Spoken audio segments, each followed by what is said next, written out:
Supreme court ने special intensive revision यानी विशेष गहन पुनरीक्षण पर रोक लगाने से इनकार कर दिया है, लेकिन सुप्रीम कोर्ट ने सुझाव दिया है कि चुनाव आयोग पहचान पत्र में voter I card, Aadhaar card और राशन कार्ड को भी शामिल करने पर विचार करे। पूर्व सांसद आनंद मोहन हमारे साथ हैं। सर, आपको लगता है कि सुप्रीम कोर्ट का ये सुझाव मान लेना चाहिए चुनाव आयोग को? देखिए, सुप्रीम कोर्ट सुप्रीम है, लेकिन चुनाव आयोग भी संवैधानिक संस्था है, ये तो मानना पड़ेगा।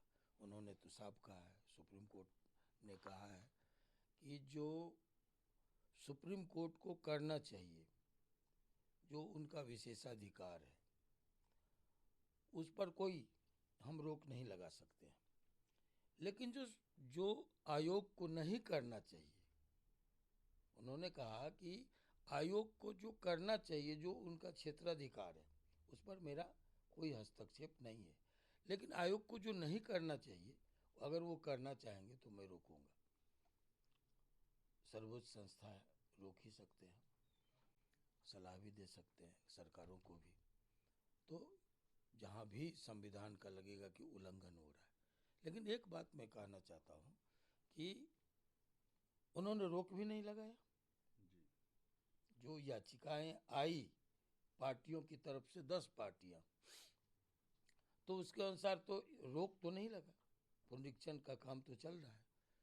अब मैं एक उदाहरण दूंगा कि अभी हाल में आया, कितनी चौंकाने वाली बात है कि जो सीमांचल है, जहाँ लोगों की सीधी नज़र जाती है, अन्य जिलों में अलग बात है, वहाँ वर्ग विशेष की आबादी अगर 38% है और आधार कार्ड है 126%, तो ये चौंकाने वाली बात है।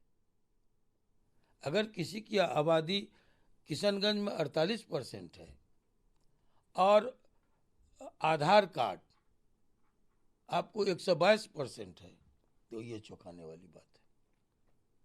ये तो फर्जीवाड़ा दिखता है।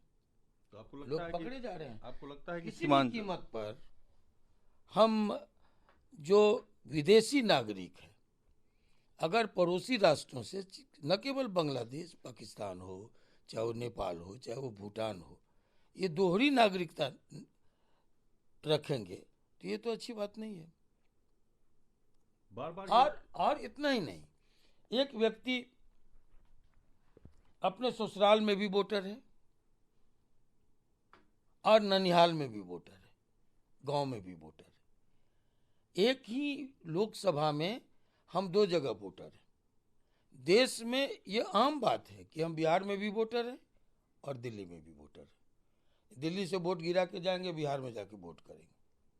तो ये तो है, एक व्यक्ति को एक ही मताधिकार मिलना चाहिए। चुनाव आयोग का पूरा समर्थन आप करते हैं, लेकिन दिसंबर 2004 मैं एक बात बताऊं, मैं पूरा समर्थन, मैं ये कहता हूं कि संवैधानिक संस्थाओं को निष्पक्ष दिखना चाहिए। लोकतंत्र की आत्मा दिख रहा है, मूल आत्मा।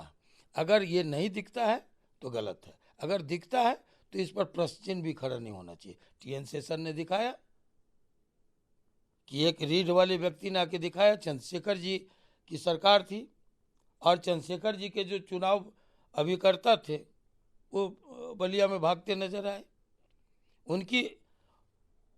उनके बूथों को कैंसिल किया गया। प्राइम मिनिस्टर रहते, उनकी सरकार थी और चंद्रशेखर जी ने इसको कभी अदरवाइज नहीं लिया। तो आप निष्पक्ष हैं, ये दिखना भी चाहिए। और सुप्रीम कोर्ट अगर ये कह रहा है तो कोई गलत बात नहीं है। एसआईआर में एक प्रावधान ये है कि दिसंबर 2004 के बाद जिनका जन्म बिहार में हुआ है, उनको अपना जन्म तिथि प्रमाण पत्र, जन्म स्थान प्रमाण पत्र, माता और पिता का जन्म तिथि प्रमाण पत्र, जन्म स्थान प्रमाण पत्र देना पड़ेगा। आप जिस इलाके से आते हैं, बाढ़ प्रभावित इलाका रहता है, बाढ़ में बहुत ज़्यादा समस्याएं आती है, कागज पत्तर बाढ़ में बह जाता है। आपको लगता है कि सहरसा, सुपौल, मधेपुरा, किशनगंज, पूर्णिया, इन इलाकों के लोगों के लिए ये समस्या पैदा नहीं करेगा? बिल्कुल कोई बहाना नहीं। अभी लोग कह रहे हैं कहाँ, बूंद बूंद पानी के लिए लोग तरस रहा है, और लोग बाढ़ का बहाना भी तो अच्छा ढूंढिए। बहाना भी वो ढूंढिए जिसमें दम हो। और जगह जहाँ लोग जल प्लावित हैं, बाढ़ग्रस्त हैं, आज जो बाढ़ग्रस्त होना चाहिए वो बूंद बूंद पानी के लिए तरस रहा है। लोग बहाना दे रहे हैं कि भाई इन इलाकों में बाढ़ आ जाती है। बाढ़ आ जाती है तो आपकी ज़मीन के कागजात क्यों नहीं खोते हैं? ये जो बपोती पुश्तैनी ज़मीन है वो रह जाता है और बाकी चीज़ बह जाता है। ये बहाना नहीं चलेगा। हर बार चुनाव होता है, मुखिया का चुनाव होता है, विधानसभा का चुनाव होता है, लोकसभा का चुनाव होता है, प्रतिदिन तो चुनाव ही हो रहा है। इसमें ये बहाना कहाँ से चलेगा? इसलिए ये बहाना नहीं। अब बात करते हैं बिहार की कानून व्यवस्था के मुद्दे पर। आज भी, कल भी एक घटना हुई पटना जिले में, एक बालू व्यवसायी को गोली मारकर हत्या कर दी गई। इससे पहले नीतीश कुमार के गृह क्षेत्र में भी डबल मर्डर हुआ था। पटना में एक व्यवसायी की हत्या हुई। बिहार के अलग अलग जिलों में जो हिंसा की घटनाएं सामने आ रही हैं, उस पे आपका क्या कहना है? देखिए, 90 के दशक का बिहार, 2005 के पहले का बिहार, आज के बिहार में सारे लोग मानेंगे कि तब्दीली आई है। लेकिन एक बात मैं बोलूँगा कि जब सीमा पर तनाव हो तो समझिए चुनाव आने वाला है, और जब लॉ एंड ऑर्डर की स्थिति अचानक बिगड़ती दिखे ना, तो समझिए कि तब भी चुनाव है। ये कहीं प्रायोजित तो नहीं है कि चुनाव सन्निकट है तो ऐसी ऐसी घटनाएं करवाओ या करो जिससे सरकार पर सवालिया निशान खड़े हों। तो ये अचानक से जो बढ़ोतरी हुई है कानून व्यवस्था में, राज्य सरकार को निश्चित तौर पर कोई बहाना नहीं है, इस पर सचेत होना चाहिए, सजग होना चाहिए। दिनकर ने कहा वो राही दिल्ली जाना, तो मैं कह रहा हूँ वो राही पटना जाना तो कहना अपनी सरकार से। चरखा चलता है हाथों से, शासन चलता तलवार से। कानून व्यवस्था पर कोई ढिलाई जनता को मंजूर नहीं होगा, ये शासकों को समझना चाहिए। लेकिन ढिलाई तो दिख रही है। चिराग पासवान आपके सहयोगी कह रहे हैं कि नीतीश कुमार के गृह जिले में हिंसा की घटनाएं हो रही है। क्या कह रहे हैं वो चिराग जी से सवाल कीजिए।